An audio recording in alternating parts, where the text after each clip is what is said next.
Well, good morning, lovely ladies and gentlemen. Steve Collins coming to you from beautiful, cloudy San Antonio, Texas, the second most powerful, passionate, purposeful coach and speaker in the world. And I am excited to be here with you this morning. I hope you are excited for another opportunity, another day to make it right. Subjects that I speak about. Let me give you a little insight into the subjects that I speak about on a daily basis.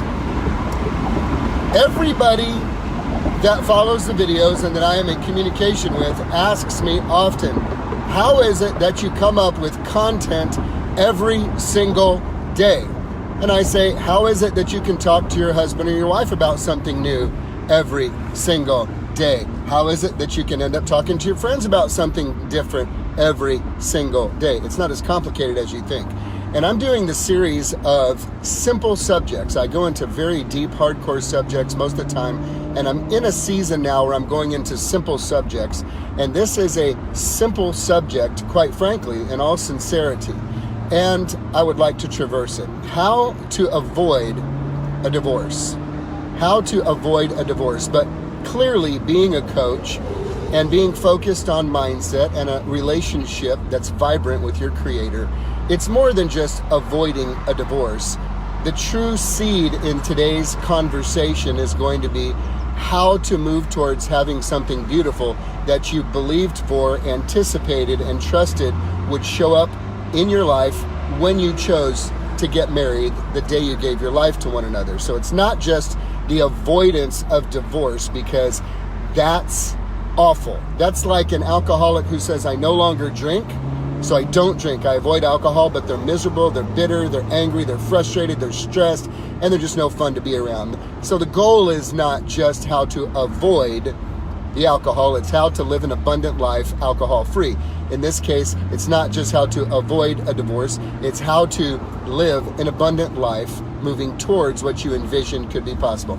So let's begin with the root of the matter. The root of the matter is selfishness.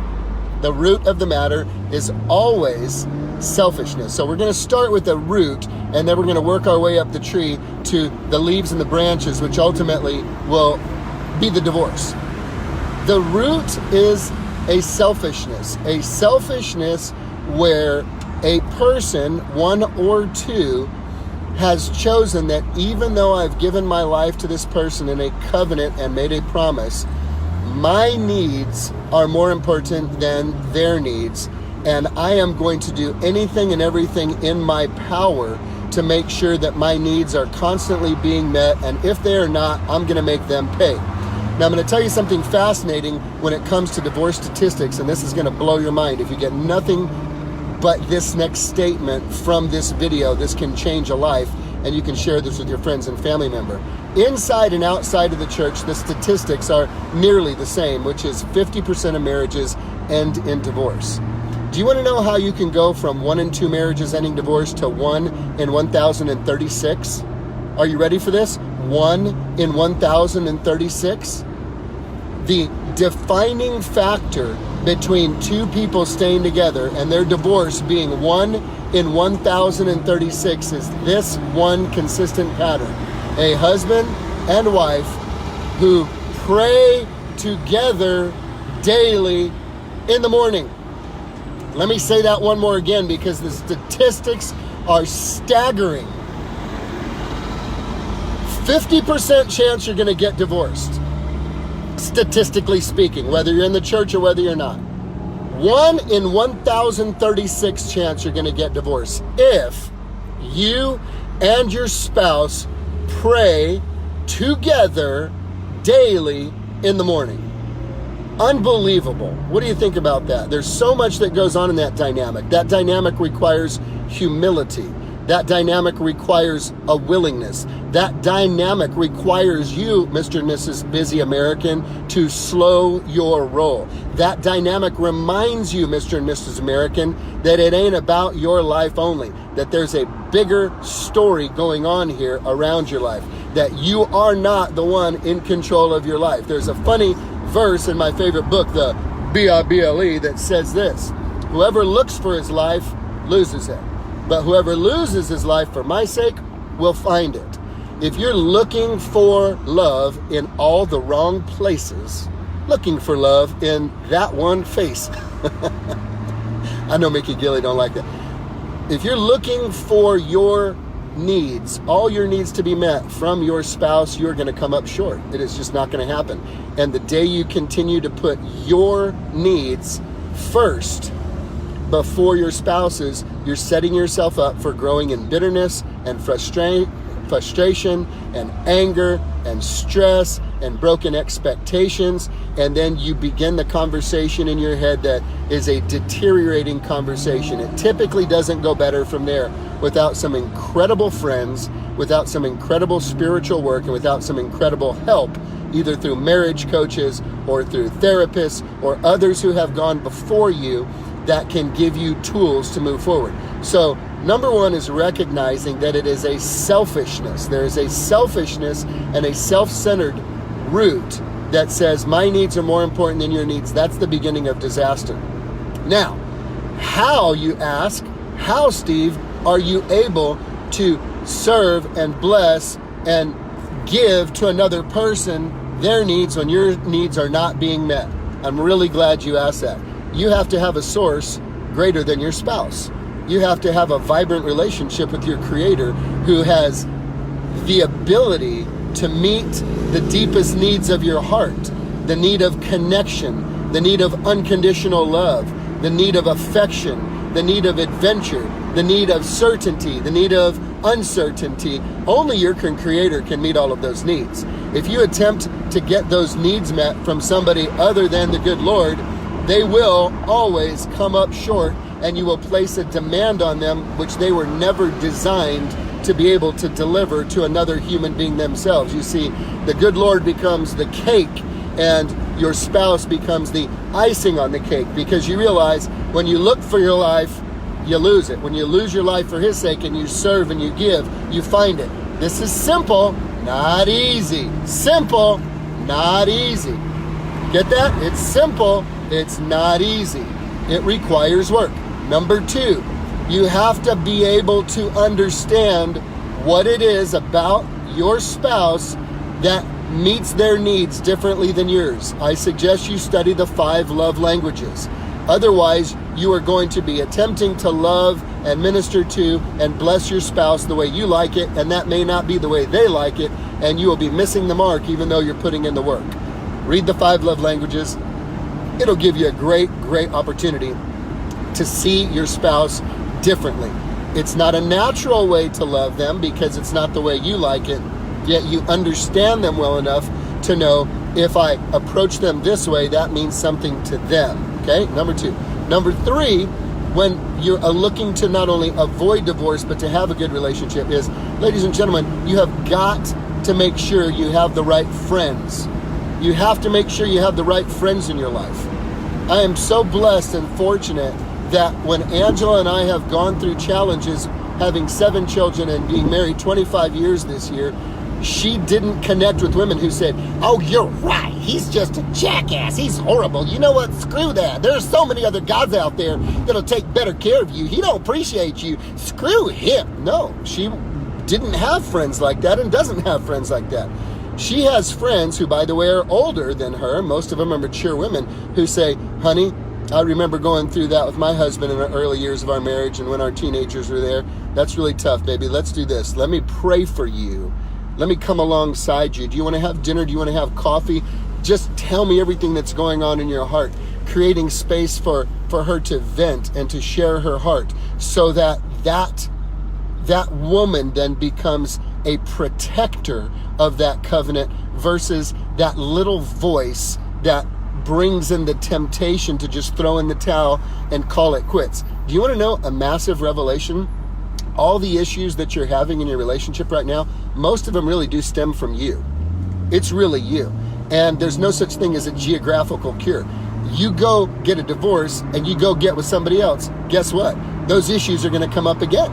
Those issues are going to come up again because you are typically the carrier of the issue. And so those issues come up again. So you have one choice if you're married and you choose to get divorced, and that is, I'm going to be single, or I'm going to figure out a way to work it out. Because guess what? The next person is a person. The next person is going to have issues. The next person is going to have challenges. The next person is going to look terrible one day. The next person is going to have morning breath. The next person is going to be just as frustrating to work along with if you haven't done your internal work. The next person is a person, and therefore you are setting yourself up for this reality. Any type of intimate relationship is going to be hard work. It's going to require hard work. So recognizing, ladies and gentlemen, you might as well dance with the one who brung you. Next way to avoid divorce. Freaking forgive. Just freaking forgive. I'm only together with Angela today because she is a great forgiver and I'm a great repenter. I know how to admit when I'm wrong and I own it immediately, and she is wonderful at forgiving. When I've lost my temper, when I've been angry, when I've said stupid things that I wish I could take back and I cannot, she is a great forgiver. I'm a great forgiver. We have grace and mercy for one another, and we realize that unforgiveness is like having a prisoner. It's like, okay, here's the thing. They're a prisoner in this little cage in your heart. You don't let them out. You keep them in there so you can beat them up all the time, treating them a certain way. But what you don't realize is in order for you to be in there beating them up, you're in prison with them. Let that sink in. You're in the prison with them. They're not in there alone. So you want to avoid divorce? You better learn how to forgive, because let me tell you something. At some point, you're going to have to recognize that if you want to be forgiven by the good Lord, you've got to learn to forgive. Any of y'all who ain't even church folk have all heard the Lord's Prayer. Our Father who art in heaven, hallowed be thy name. Thy kingdom come, thy will be done on earth as in heaven. Give us this day our daily bread. You ready for this one? And forgive us our trespasses the way that we forgive others their trespasses against us. Oh my goodness, oops, did somebody just get schooled in theology? Did you, Steve Collins, just say that my ability to be forgiven by God is dependent on how I forgive other people? Meaning that if I don't forgive other people, God will not forgive me? That's what I just said, y'all. It should scare you. You want to be forgiven by the good Lord for your mistakes? Do you want him to have grace for you? Do you want him to say, hey, I know you screwed that up, but we'll get it right. We'll do it again. Okay, let's keep going. I got your back. Or do you want him to say, you know what? That's the 15th time you've done that, and I'm done with you. We're over. We're done. Da-da-da. That's not how he operates. You want to be forgiven by the good Lord? You've got to forgive. It's a conditional statement. Forgive us as we forgive those. Jesus even says it. Go in your red letters. Look it up. He just says, if you, who have been forgiven everything by your heavenly Father, fail to forgive your brothers who sin against you, then you ain't gonna be forgiven by the good Lord. Sorry, you don't want to be that person, okay? So forgiveness is a huge factor. Now listen, forgiveness does not mean we cool. Forgiveness does not mean I'm all right with what you did. Forgiveness does not mean, hey, it doesn't hurt me anymore. Forgiveness does not mean we can now go back and make love and just have a wonderful time now that you said I'm sorry. Forgiveness does not mean everything is copacetic. Forgiveness does not mean that I have forgotten that. Forgiveness is not a feeling. It is a decision you make to protect yourself and your heart, and to extend to the person you are married with an incredible measure of grace that gives them hope that you believe that they can change one day. It is an incredible measure of grace. Now, listen to me, because everybody gets weird at this. If you're being beaten, if you are being abused, if you are being tormented, get the hell out of that for a minute, okay? I'm not saying you stick with that. Do you understand? So don't get weird on me. If somebody is violent with you, get the hell out of that thing, all right? That's wisdom. What I'm saying is it's the little offenses that build up what we call a record of wrongs that begins to create an environment of toxicity, defensiveness, anger, frustration, and isolation. You want to know something interesting? There are chemicals that cause people to bond. One of these chemicals is called oxytocin. Okay? Oxytocin is this chemical that the brain releases that causes people to feel bonded. Now check this out. When women communicate and talk, when women are talking, oxytocin is released at an insanely high level. So very, very high. That's why women will communicate. Women are different than men. I'm sorry, I'm not sexist. I'm old, and I'm not politically correct. I'm just correct. I just have the stones to say what everybody else is scared to say. Men and women are different.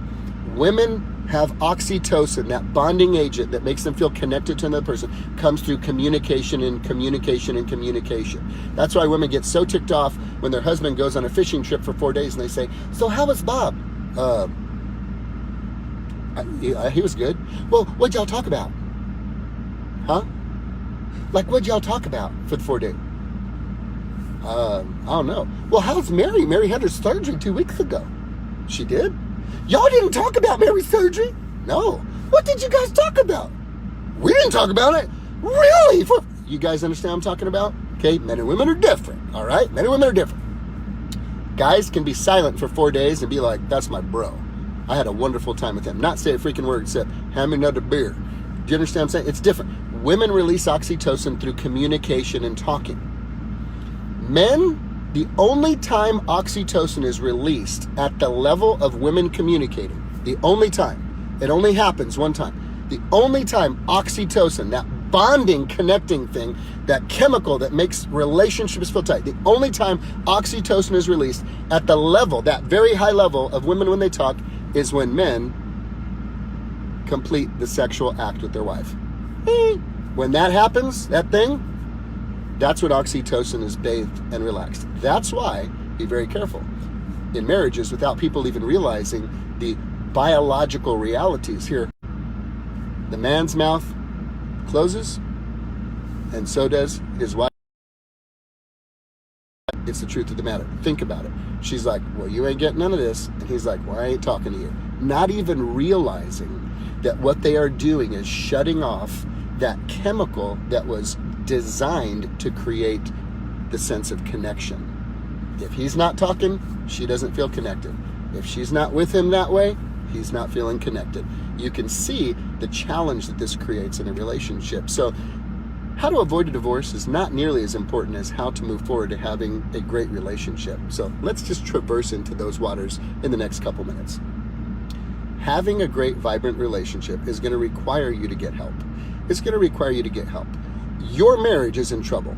If your marriage is in trouble, you just don't realize it. Your marriage really is in trouble. You just don't realize it. How do I know your marriage is in trouble? Because you're married and you're a human being with your own feelings and your own desires and your own wants and your own selfish way of addressing life. You are probably not locked into at a high level, meeting the needs of your spouse, even through seasons when it is difficult for you. That's the real sacrificial love. That's the real unconditional love. The love that doesn't base its actions on a feeling. The love that bases its actions on the commitment and the covenant. I am committed to you. I choose to love you. Love is a choice. It's not a feeling. Love is a choice. It's not a feeling. Does that make sense? It doesn't say, "For God so loved the world that he gave it a big hug and blew it a kiss," because he just felt so good. For God so loved the world that he gave his only begotten Son, that whoever believes in him should not perish but have eternal life. Love gives. Lust gets. Love gives. Love pours out. Love sacrificially gives. Love is a decision. Love is a choice. It is a choice to continue to honor the other person in such a way that can be very sacrificial. And that, my friend, is mature love. So if we're going to have a great relationship, you're going to need some help. You're going to need some tools. You're going to need some really great friends and great relationships. When you're going through hell with your friends and you're bitching and moaning about your spouse, you better make sure, if they're dudes, I love when guys bitch and moan. To me, they don't do it but one time usually, because they say, great. So all that's your fault. What are you talking about? No, I said, no, all that's your fault. You're the only one that can make a difference. You're the only one that can make a change. You're the only one that can do the work on yourself. It's your fault. So I'm glad you have all these issues with your wife, but it's on you, dude. It's all your fault. So suck it up, buttercup, because guess what? If you break up and divorce with her and you go somewhere else, you're just going to wind up with somebody else and go through something similar, because the issues are in you. And humans are humans. If you think that there's a Nirvana genie-like girl out there that's going to solve your problems, you're wrong. Oh, she'll be fun for a minute, but then after that, it'll be the same old, same old. You're going to have another human being that you have to figure out how to live this life with. And that's tough. So dance with the one who brung you, dog. You know what I'm saying? This is the kind of conversations I have with guys, which is why I don't have very many guy friends. All right? I have a lot of acquaintances. You need women in your life who, when you complain about your husband, things she's doing, will say, you know what, sweetie, I want to pray Let's pray with you. I'll fast with you. Let's fast lunches for the next 2 weeks, and let's just pray and trust God that he'll break that pattern off of your husband's life that he saw his granddad do and that he saw his dad do and that he's doing right now. We can believe God can change. We believe God can touch him. Let's just do that. I'll support you, girl. This is your covenant relationship. This is God's provision for you. You don't want to walk away from this. Don't make a permanent decision during a temporary frustration. Let's focus here, all right? You want girlfriends like that if you're a woman. You want guy friends like that if you're a guy. You got to have some good friends. You also got to know your word. You can't live a great marriage if you don't have focus on your spiritual growth and development. If you're not growing and developing spiritually, you are just not going to have the resources and the tools because you're going to be relying on yourself to do this instead of trusting in God to give you the grace and the help to help you do it. So I've given you the tools for how to avoid a divorce. I've shared with you some ways to have an abundant life. Here's the key. You must be putting in the work daily. You will never arrive at a place to say, I now have a great marriage. Okay? You will have moments when you say, I'm having a great day. I want you to picture a rose garden, okay? A rose garden. Let's just say you had a crappy field, terrible, and it was all jacked up, and you spent 6 months preparing this field to great rose garden, and you pour and you water and you pour and you water. You may not see stuff for a very long time because you're growing this stuff, but one spring it shows up and now you have the most beautiful rose garden in the world.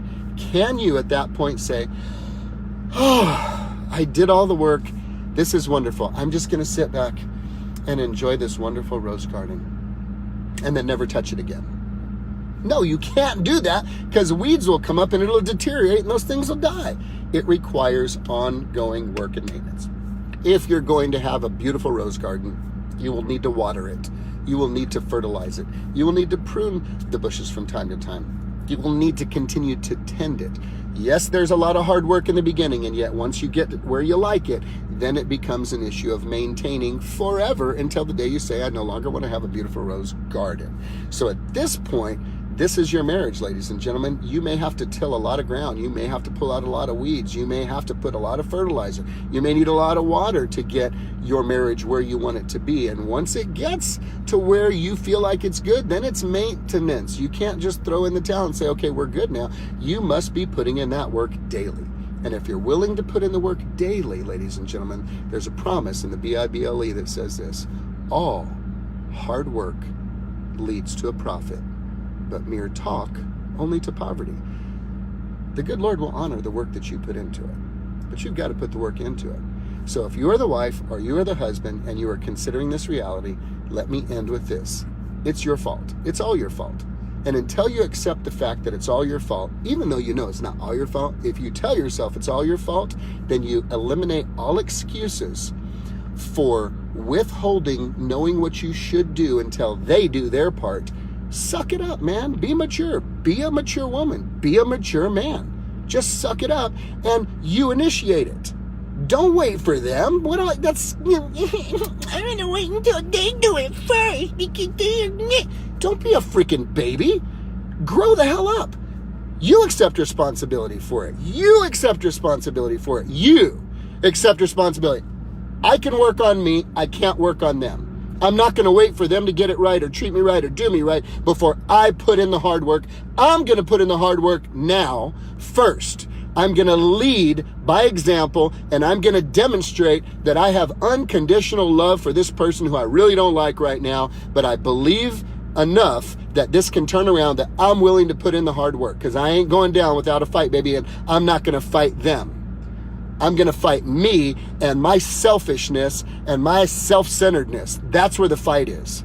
And I'm going to lay that thing down, and I am going to pursue learning and growing and better relationships and tools so that I can change me, and maybe, just maybe, it'll have an influence on them. Ladies and gentlemen, once you accept that it's all your fault, you're on the right path to avoiding divorce and pursuing a vibrant relationship, the one you believed you could have when you stood at the altar and said, I do.